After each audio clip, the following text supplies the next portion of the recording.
Deep in the prehistory of 1997's original Grand Theft Auto, an earlier gameplay concept that was being noodled on within the halls of DMA design initially would have had us playing as police.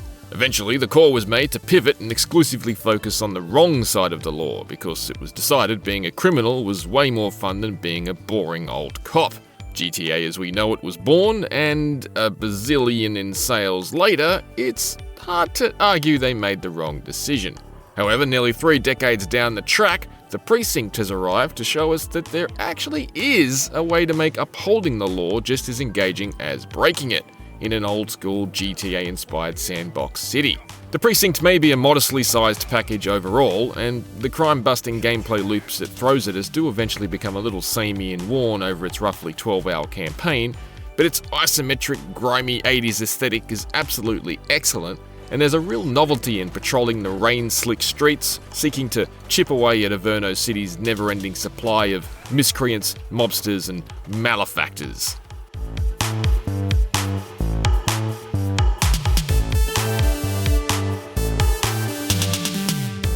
Setting the Precinct in the 80s is the single best decision developer Fallen Tree Games has made here.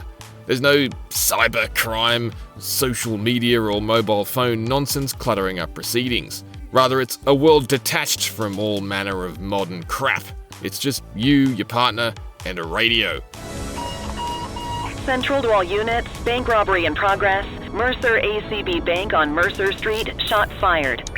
The Precinct is nothing if not an earnest and distinctly 20th century cops and robbers playground. And it's all the better for it. It's like an old TV show. Okay, kid. You wanted the real deal? This is it. I feel my CD collection would probably make it clear I understand that police accountability is not a new debate by any stretch, but hey, even Henry Rollins found a way to go from spraying cops with Black Flag lyrics to playing cops in The Chase and Bad Boys 2. For me, it's the respect and power that the position commands. The Precinct just wants to let us screech in, sirens blazing, and save the day. This is not a game that attempts to grapple with controversy or the seedier side of 80s policing. It's an idealised portrayal of cops and how they're supposed to properly protect and serve, rather than a commentary on how they actually do it. Nothing flagged in the system. They're clear. At its core, it's an action-packed ode to iconic 1980s police procedurals and movies. Every day would be the busiest and most dangerous day of any actual cop's career. Baddies are cuffed and booked without delay. Good catch. And the city will never run out of squad cars, no matter how many you destroy. Shots fired. No one would realistically continue to live in the Precinct's Averno City by choice. It's chaos. It'd be like living in the last 15 minutes of the Blues Brothers every hour of every day, as countless squad cars crash through crumbling concrete in their relentless pursuits of the city's brazen crooks. The cop fiction cliches are certainly all here. You can check off the young, idealistic rookie partnered with a jaded veteran counting the weeks until his retirement. Welcome to the ACPD, kid. A mustachioed chief. You're gonna have to learn the streets and the precinct the same way these mooks did. Are we clear? And an officer named Kowalski. All right, squad, let's get out there and make Averno City proud. I do wish the script had a bit more of a natural spoken word flow to it though. As it stands, it tends to sound a little overwritten and hammy, and some of the voice acting comes over a bit corny as a result. Fascists! You think we don't see what you're doing? This is an obvious ploy to suppress our message! If the Precinct really was a TV show, it unfortunately wouldn't be in line for any of Hill Street Blues' 26 Emmys. You got the right to remain silent. Unless you want the rest of your face kicked in, I'd strongly advise you to exercise that right. Fortunately, the hokey dialogue does little to detract from what it gets right, and I was very quickly hooked into its cadence of daily shifts on the beat. These can be pounding the pavement on foot, with your eyes peeled for vandals and violence. Arrest her! They can be cruising the streets, prowling for carjackers, or watching for the telltale weaving of a drunk driver. Tess says they're intoxicated. There can even be aerial missions where you're hovering above the city in a chopper, catching crooks in your spotlight and calling in backup to effect arrests. Dispatch, I need backup here. there's a great amount of variety in the types of crimes being committed, which is unfortunate for Averno City's victimized citizens, but good for us as the emergent missions essentially never stop. Ah, contraband. I did eventually reach a point where the busts began to feel a little repetitive, but this wasn't until I was quite close to the end of the roughly 12 hours I spent completing the core story. The procedural street crimes continue after the credits roll, but I suspect I'll leave the Precinct sweating in the interrogation room for now, and come back to it later if it has anything further to offer me down the track, like fresh cases or different street crimes in a potential future update. Target is down. The action occurs both on foot and in vehicles, so whenever you're not airborne over the city, a typical shift will involve hoofing it after some suspects before tackling and subduing them, Cuff her up, Boot. and high-speed paint trading car chases to catch others. Those car chases are terrific thanks to the Precinct's strong handling model.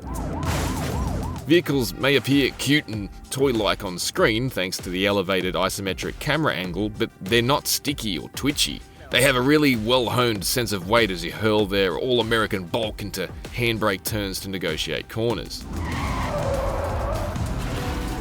When a gaggle of squad cars with sirens blazing close in on a fleeing perp all at once, there are times when the Precinct reminds me more of the original Driver than the old 2D GTA games. The original Driver is viewed from a low-flying drone, that is.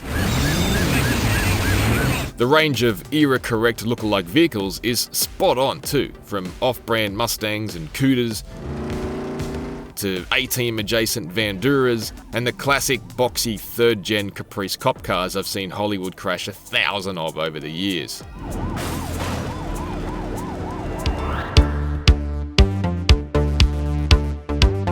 The Precinct places a clear focus on following correct procedure, and you'll earn fewer experience points if you make errors or stray from the rules. Hold your fire. This will mean leveling up delays and slower access to the upgrade trees if you go rogue and accost people before checking their ID, Swap to a non-lethal weapon. attack civilians, use inappropriate force on perps, or issue bogus parking tickets. Doesn't look right to me. You won't lose XP from your banked total, but being a bad cop will wipe out your daily gains. Most of the upgrades are fairly typical: resilience to attacks, greater ammo capacity, and the like. But naturally it pays to have as many as you can when you find yourself in a shootout. He's shooting. The abilities to call in heavy-duty riot vans and roadblocks are definitely useful in helping end pursuits too. Suspect is in custody. It's an interesting approach, and it's one you can go quite deep with if you really want to take control of which individual charges you're booking your suspects with and escort them personally to the station, which will earn you more XP. This part of the process can be automated, however, and that's what I opted to do on almost all occasions in order to keep things moving along. I'd rather be out on the streets than riding a desk doing paperwork. However, most arrests generally do unfold the same way. You ID your suspect, search them for weapons and contraband, and then arrest them, find them, or let them go. It's a system that wears a bit thin by the story's conclusion because there aren't enough variables or surprises to separate one from the next. You have the right to remain silent. It's also always a little unsatisfying when it seems to misread the situation, such as when some scumbag is trying to run me over with their car and it scolds me for using my gun to defend myself. Dispatch to 84, message received. I'm a loose cannon, goddammit! At least let me charge them with trying to kill me.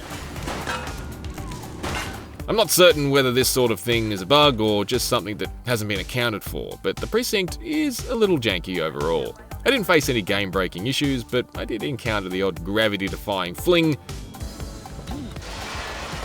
and some unexplained invisible walls that broke the illusion.